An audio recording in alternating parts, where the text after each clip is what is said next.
আসসালামু আলাইকুম সবাইকে রমাদান মোবারক। কি খবর সবার, কেমন আছেন সবাই? আর আজকে যেহেতু প্রথম রমজান, আর প্রথম রমজানে আমরা কি কি রেখেছি ইফতারে সব থাকবে আমার এই ভিডিওতে। ভিডিওটা শুরু করা যাক।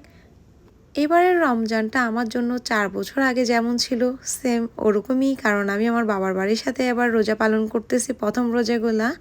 এখানে দেখেন ডেজার্টের জন্য কি সুন্দর করে জিনিসগুলো কেটে নেওয়া হয়েছে। আর আমাদের পাখিমণিটা ওয়েট করছে কখন সে খাবে। দেন হচ্ছে এখানে পেঁয়াজও হচ্ছে। আর যেটা বলতেছিলাম, আমি অনেক দিন পরে হচ্ছে আমার বাবার বাড়িতে রমজান করতেছি। আর এই তো আমি আমার জামাইকে খুব বেশি মিস করতেছি। আর রোজার দিনে এই ভাজা পোড়া না খেলে তো রোজাই মনে হয় না। আর তাহারিমো চিটং থেকে চলে আসছে, প্রথম রোজা বলে কথা। আজকে সব কিছু আম্মু রেডি করে দিয়েছে, আর ওই সব কিছু ফ্রাই করবে। আর এই জিনিসটা আমার অনেক পছন্দ, খাসির পুলি, আর যেটা খাসির মাংস দিয়ে করা হয়। আর এটা হচ্ছে আলুর চপ, আলুর চপও খেতে অনেক বেশি ভালো লাগে। দেন আমার আম্মুর হাতে স্পেশাল পেঁয়াজু, যেটা সবাই বেশি পছন্দ করে, এরকম স্বাদ আর কোথাও পাওয়া যাবে না। আর এটা আরাদের জন্য আম্মু তুলে রেখেছে একটু হালকা ফ্রাই করে।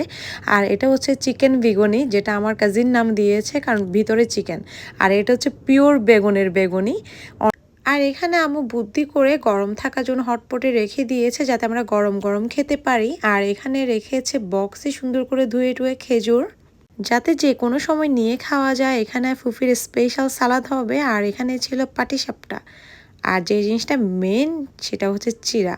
এই দই চিড়া কেউই বানাইতে পারবে না, এটা আমার বোন বানিয়েছে অনেক মজা করে। একবার প্লিজ এসে খেয়ে দেখবেন, অনেক বেশি মজা। ভিডিওটা ভালো লাগলে লাইক করবেন।